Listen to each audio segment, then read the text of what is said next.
Hello. Today we're going to talk about innovation in the creative industries and how we can use the design thinking process to introduce innovative products that resonate more with users. Before we get into this conversation, let me first start with an example that shows what design thinking is. The question that I have is, how can we help newborn babies in developing nations where there are no incubators? This is a loaded question, both because we cannot really think of a solution immediately, and also because it creates a lot of emotions as we're talking about young babies being in danger. This question was posed to students at the Stanford Design School, and after some thinking, the students said that the real problem is not that we don't have incubators. The real problem is that we need to keep the body temperature at 37 degrees. Once the students looked at the problem from this new viewpoint, they were able to find a solution, and the solution was using a material that is in solid form, but at 37 degrees it becomes liquid and maintains this temperature for several hours. The solution was to create a cheap sleeping bag that the mother could take home so that the baby has a higher chance of well-being and survival. Another example that shows how useful design thinking can be and thinking out of the box is about Ford. Ford is the individual that created one of the first cars. He liked to say an anecdote saying that he actually went to the users and asked them what they need. And you have to think that we are in the latest part of the 19th century. So we are at the Industrial Revolution, where we are building a lot of very big buildings, for example, in New York, or where the railway is making possible to move goods from one place to another. So it really is a revolution. In this environment, the users need to move their goods. They need to move their grains to where the bread is going to be made. They need to move the bricks to where the buildings are going to be built. So they need to move materials. However, when the users were asked what they really need, they said they needed a faster horse, meaning that my horse cannot really move all my grains as fast as I would like. Of course, what the users really needed was not a faster horse, but a car, something that they could not even conceive in their minds. So this example shows us that sometimes the users will not be able to tell us exactly what they need, and this is something that designers need to discover themselves. It is what we call latent needs.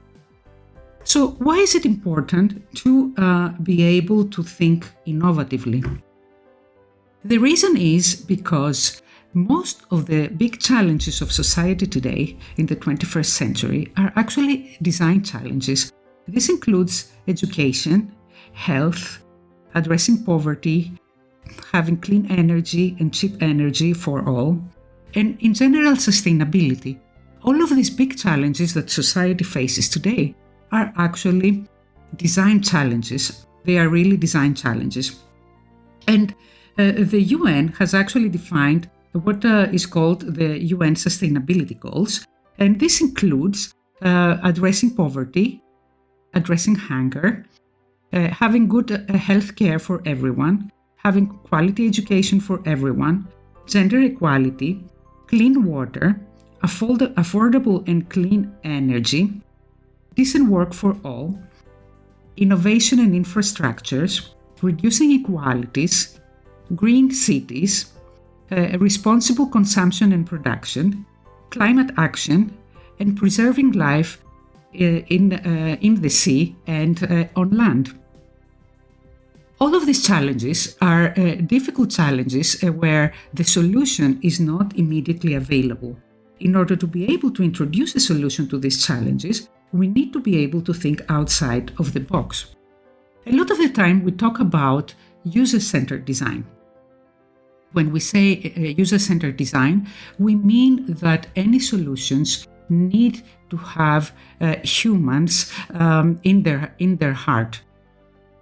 Of course, having spoken to designers lately, they actually told me that user-centered design has already failed us. Human-centered design has already failed us.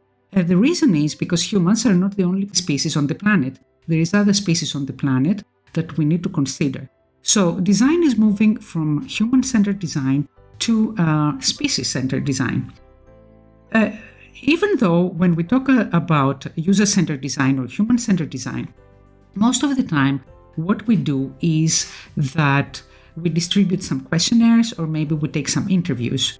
And through these questionnaires and the responses of people, we try to understand what are the needs. However, we can do a lot better than that. And this is where design thinking comes in. It goes a lot of steps further than user-centered design in an effort to understand the actual needs of the user, the real needs of the user, and not the perceived ones, those that are visible at first glance. In our example before, the actual need is to maintain the body temperature at 37 degrees and not that we don't have an incubator. So as long as we are able to look at a problem from a different perspective, from the user's perspective, we may be able to introduce a solution even when none was visible at first glance. Any solution that we want to introduce for people, for users, should not only take into consideration needs, but should also take into consideration feelings and experiences. We talk about needs when we talk about companies, but people don't only have needs, they also have feelings. So any solution that we design for people needs to take this into consideration as well. And we need to remember that many times users will not be able to express their needs, as in the example of the first car. So what does design thinking do? Design thinking tries to understand the actual needs of the user, look at the problem from the user point of view, in order to introduce a solution that is closer to user needs, to the user actual needs. In fact, what design thinking is looking at is at the intersection of design, business, and technology. We're looking at what is feasible, desirable, and possible. This is where we want to find our solutions. And as I said before, it goes a lot of steps further than interviews or filling in of questionnaires. Some of the things that design thinking does is trying to understand the user needs by getting into the user's shoes, what we call empathy. So there is two main ways to understand what the user needs. One of them is empathy, and the other one is observation of the users in the natural environment. And I will give a few examples about how we can understand better a problem. First of all, when we say putting ourselves in the user's shoes, let's say that I want to design a solution for people that live in a small village on the mountains. Given that I have lived most of my life in a medium-sized town, I don't really have the experience of what life is in a small village on a mountain. If I want to design a solution for inhabitants, I probably need to spend a few days at least on that village in order to experience firsthand what are the challenges that the inhabitants face. So this is a classic example of me putting myself in the user's shoes. Another way of understanding the problem is by observing users in their natural environment. Users in their natural environment, they will make unconscious acts that can help me understand what challenges they face if I am observant enough. This is the way that a lot of products have been designed. For example, travel suitcases that we use today that have wheels were the result of an observation that travelers were struggling to carry their suitcases around. So this was very obvious, and the designers took inspiration by a completely different problem, which is shopping in a supermarket and using a shopping cart. that has wheels. So the idea came into mind that suitcases could be designed in a similar way to allow travelers to roll the suitcase around the airport rather than carrying it. So observing users can actually give us a lot of good ideas about what is not working right. Another example of observing users is I go into my office every morning and I share my office with a colleague. And when my colleague comes in the morning, after saying hello, he puts a book at the door so that the door doesn't close. This gives me information. This unconscious act is telling me that there is a problem with the design of the door. And maybe I can think of a solution to make the experience of my colleague better from working in this office. Another way of observing users comes from McDonald's drive-through service. In the drive-through service, what they observed were that people were leaning outside of their cars in an awkward manner. A lot of the time, when they were at the order window, they would change their mind. And there were a lot of big lines at the pickup window, picking up the food. So by observing this, they came up with a better solution where the window for ordering was lower so that it was closer to the height of the driver for most types of cars. They introduced a simpler menu that made it easier for customers to make up a choice, and it was also visual so that they would understand what they're ordering. And they implemented 2 lanes so that there would be fewer lines and less waiting time. All of this made a big difference in the experience of the customer. Now, another way that we can understand the needs of the user is by observing non-characteristic users. A lot of the time when we design a solution, we say that we need to observe the user.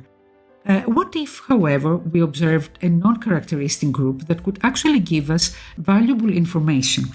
An example here is of the company OXO that designs kitchen tools. Kitchen tools need a lot of usability. The person that cooks in the kitchen is also busy with a lot of other things and needs the tools to be very easy to use in order to get the work done as quickly as possible. So what the designers did is, instead of observing characteristic users that cook in the kitchen every day, they observed non-characteristic users and specific individuals with arthritis. Individuals with arthritis, they have difficulties in gripping the handle.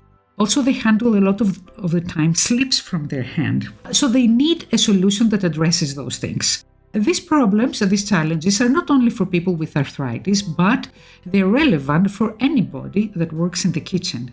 What the company came up with was that it used grips that are made of rubber and they're thicker and they're more ergonomic in order to make it easier for people to use the utensils. And another way of observing so that we can introduce solutions to a challenge is observing situations that at first glance may be very different, but they may have common elements, so we can use the one to get inspiration for the other. For example, consider what is happening in Formula 1 races. We have a car that runs around the track, and then at some point the car needs to change the tires. So what happens is the car stops at the pits, and there a highly specialized team of highly specialized individuals where everybody does a very specific and focused task need to collaborate very well so that they change the tire in a few seconds and the car leaves the pits. Consider now, having this picture in your head, what happens in an emergency room of a hospital. An emergency situation appears and a team of specialists of different specialties doctors need to collaborate very well, very quickly in order to stabilize the patient and get out of danger. So 2 situations that appear to be very different actually have common elements. Individuals that are very highly specialized need an environment that helps their collaboration in order to address a challenge very quickly. In this way, we can take inspiration from one situation to design solutions for the other. So, the value of design thinking, based on what I just described, is about addressing difficult problems through observation, through empathy, through ideation and brainstorming, and through prototyping. These are what we call the design thinking steps. The first step of design thinking is empathy, which means putting ourselves in the shoes of the user. Then we redefine the problem. For example, the redefinition of the problem is that we need to keep the temperature of the body at 37 degrees. We ideate, meaning that we work with other people in order to introduce as many ideas as possible. We evaluate ideas and select one for creating a prototype. And we evaluate our idea by giving the prototype to our users so that we can observe them when they use our solution and see if we're closer to addressing their needs. If we're not close enough to addressing their needs, we may possibly need to actually repeat some of these steps. So, where do we use design thinking? Design thinking is used in entrepreneurship, designing products that users need. And it is also used in social entrepreneurship, meaning trying to address the difficult social challenges of the 21st century, like I said, addressing poverty, addressing hunger, which are typically a lot harder problems than entrepreneurship problems. And I will give you an example for each one of those. Let me first start with an example of using design thinking in entrepreneurship. One of the most known examples is that for Airbnb. Airbnb, the company that actually rents out apartments. Airbnb was not always as successful as it is today. In the beginning, it was facing problems because the customers were not renting out the apartments. So they made a hypothesis that the customers probably don't rent out the apartments because they cannot understand from the descriptions and the pictures on the website what exactly it is that they're actually going to rent and pay for. Giving this hypothesis in mind, they actually took a very high definition camera and took very good pictures of some apartments and improved the descriptions. And this small change in the customer experience made all the difference that turned Airbnb to the mega company that it is today. Another example that is for social entrepreneurship is addressing malnutrition in Vietnam. A research team actually went to Vietnam wanting to introduce a solution to the malnutrition problem. And Vietnam is a country where, especially in rural areas out of the city centers, in small villages, it is possible to have malnutrition. What the research team did is that they actually observed the villagers in their everyday lives, and they realized that some of the families, even though they were as poor as everybody else, were not malnutrition. So what the team said is, we're going to observe these families some more and see what they're doing different. And by observing them, they saw that when they were collecting rice, which is the main food source in their meals, which rice is in the rice plantations that are underwater.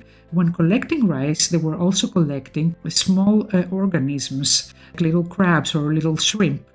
And they put these small organisms inside the pot when they were cooking. The small amount of protein was enough to keep these people well nourished. So the solution that came after this observation did not require a lot of money to implement. It just required training the other villages in order to collect their food and prepare their food in a similar manner. And this was actually applied, having very good results.